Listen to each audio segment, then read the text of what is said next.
Nyo salah satu Nisan Aceh yang sangat langka uh, untuk periodenya belum pernah tertemung ah.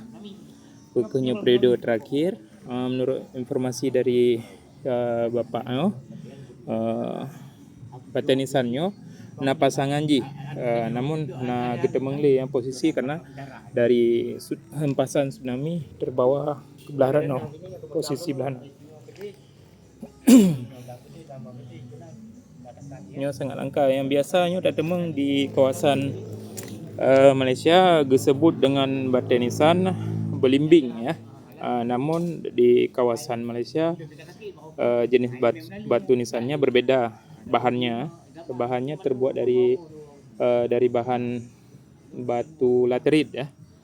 Yang ini batunya batu sandstone.